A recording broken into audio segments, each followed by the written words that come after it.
कथा हो रही थी और उसमें एक संत प्रवर हुए हमारे राष्ट्र में, उनका नाम था मामा श्री प्रयागदास जी। ये श्री सीता जी को अपना बहन मानते थे।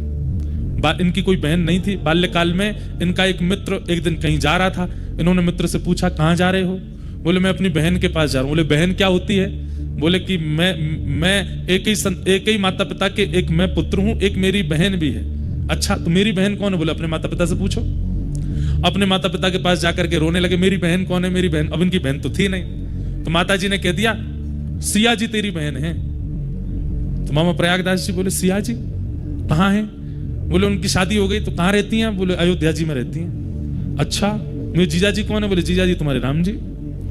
इतना अखंड विश्वास कर लिया इस बात पर, अब तो मां के पीछे पड़ गए, मैं बहन के घर जाऊंगा। तो बोले, चला जा अयोध्या। बोले, बहन के घर खाली हाथ नहीं जाते, खीर बना के दो। मैया से खीर बनवा के ले गए और अयोध्या में जाकर के सबसे ये नहीं पूछे सिया जी कहाँ हैं? बोले, मेरी बहन कहाँ है? अब सब लोग बोले, तुम्हारी बहन हमको क्या पता कहाँ है? कोई नाम पता है? बोले, नाम पता तो नहीं, बस बहन का नाम, जीजा जी का नाम पता। बोले, क्या नाम है? बोले, बहन है सीता जी, जीजा जी है राम जी। संत जनों के नेत्र सजल हो जाते। वाह, अच्छा तुम्हारी बहन है? बोले, हाँ, मेरी माँ ने कहा उनका ब्याह हो गया, मेरे को याद ही नहीं वो कैसी दिखती हैं, मैं देखने आया हूं उनको। संतों ने कहा, यह अयोध्या है, यहां तुम्हारे जीजा जी और बहन जी विचरण करते रहते हैं, किसी वृक्ष के नीचे बैठ जाओ, आएंगे तुमसे मिलने। बस उनको ढूंढते रहना, उनकी आस में बैठे रहना, आएंगे इसी मार्ग से। मामा प्रयागदास जी बोले, कब तक प्रतीक्षा कर? मुझे कैसे पता चलेगा कि मेरी बहन है? मैंने तो कभी देखा नहीं। बोले, अरे तुम्हारी बहन छोटे मोटे घर में नहीं भी आई है। रघुकुल कमल दिवाकर, एक छत्र सम्राट महाराज दशरथ के पुत्र हैं श्री राघव जी, तुम्हारे जीजा जी। जब वे निकलती हैं तो आगे सैनिक, पीछे सैनिक, इधर सखियां, उधर सखियां, और मध्य में एक श्वेत हाथी। उस श्वेत हाथी के ऊपर स्वर्ण का एक सिंहासन, उस स्वर्ण सिंहासन पर अनंत मणियां जड़ी होंगी, ऊपर चमर लगा होगा, ऊपर सुंदर छत्र लगा होगा, उस पर आगे जीजा जी बैठे होंगे, पीछे घूंघट करके तुम्हारी बहन बैठी होंगी, और उनका रूप लावण्य ऐसा होगा कि देख करके मन होगा कि मोतियों से, चंद्रमा से इनकी नजर उतार दूं, समझ जाना तुम्हारी बहन है। मामा प्रयागदास जी बैठ गए, प्रतीक्षा कर रहे हैं कहीं से श्वेत हाथी आएगा। करते करते एक दिन व्यतीत हो गया, नहीं आई सिया जी। तो प्रयागदास जी रोने लगे, कैसी बहन हो आप? दुनिया के भाई जब अपनी बहन के यहाँ जाते हैं तो बहन पलकें बिछा करके भैया का स्वागत करती है, और मैं यहाँ पूरी दिन निकल गया और मेरी बहन पूछने तक नहीं आई कि भैया तुम भूखे हो?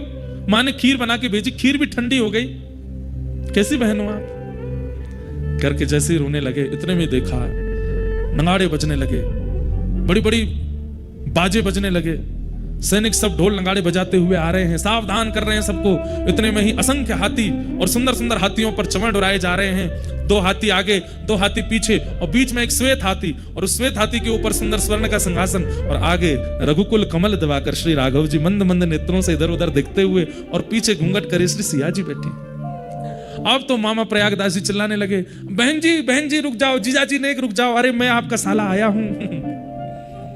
राम जी ने तुरंत महावत से कहा, रोको, अभी की सत्य घटना। हाथी को नीचे बैठाओ। नीचे बैठा है, सिया जी उतर करके आई, और उतर करके आकर के देखा, नेत्र सजल हो गए सिया जी के, लिपट गए मामा प्रयागदास जी। बहन जी आपने मेरी सुध नहीं ली, मैंने पहली बार देखा आपको, माँ ने बताया आप बहुत सुंदर हैं, और देखिए ना आप सुंदर ही हो। सिया जी ने खीर पाई, खूब सुंदर लड्डू पवाए, और उसके बाद जब जब उनकी इच्छा होती तब तब सीता जी ने कह दिया, जब इच्छा करोगे बस याद कर लेना, हम दोनों आ जाएंगे।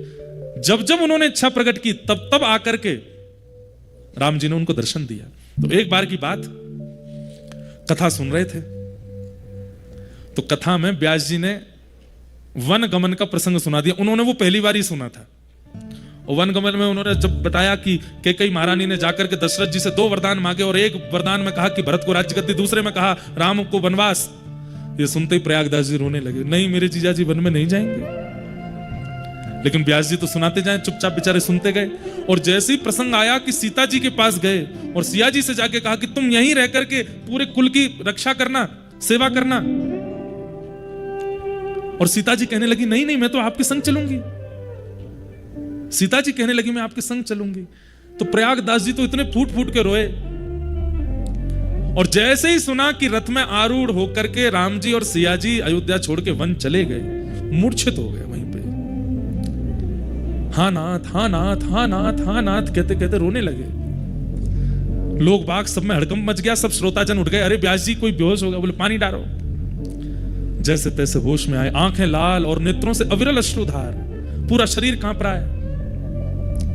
दौड़ करके व्यास जी के पास गए, बोले मेरे भैया और मेरी बहन और मेरे जीजा जी कौन से वन में गए थे?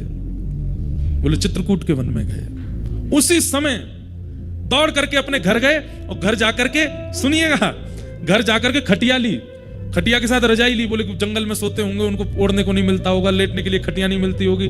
खटिया ली, रजाई ली, अचार का डिब्बा लिया, खाते होंगे, क्या मिलता होगा उनको, बढ़िया सुंदर सुंदर सामग्री जो जो वन में होनी चाहिए एक व्यक्ति की जरूरत के लिए सब इकट्ठी कर ली और खटिया के ऊपर डाल करके सारा सामान पूरा धर के, कपड़े लत्ता आदि, वस्त्र सौल आदि, बहन के लिए सुंदर पादुका, जीजा जी के लिए सुंदर पादुका, सब सामग्री लेकर के और सिर पर धारण करके चल दिए चित्रकूट। और रोते जा रहे रास्ते भर। चित्रकूट के वन में पहुंच गए और वन में जाकर के सब रख दिया। और उनको तो वरदान था कि जब स्मरण करोगे आ जाएंगे।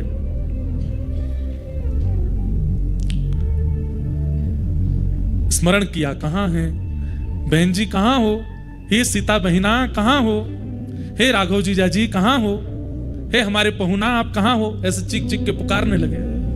इतने में ही सीता जी बोली, अरे देखो प्रयागदास जी ने कहीं से हमारा वनवास सुन लिया है, अभी जाके वन में ढूंढ रहे हैं। सीता जी इतने में प्रकट हो गई, राम जी प्रकट हो गए, तुरंत चरणों में लिपट गए, बोले कि अरे आप तो कृपा करो, आप वन में क्या कर रहे हैं, आप वन में क्यों घूम रहे हैं? सिया जी बोली, नहीं नहीं नहीं, वो 14 वर्ष का वनवास हुआ था, पर 14 मिनट ही हम लोग वन में रहे, उसके बाद दशरथ जी हमको वापस ले आए और फिर जनक जी भी ले आए और सब ला करके हमको राजमहल में बैठा दिया। अब वनवास नहीं है, वो तो हो गया पूरा, 14 मिनट के लिए गए थे भैया, कर करा के आ गए वापस, आप चिंता मत करो बिल्कुल भी।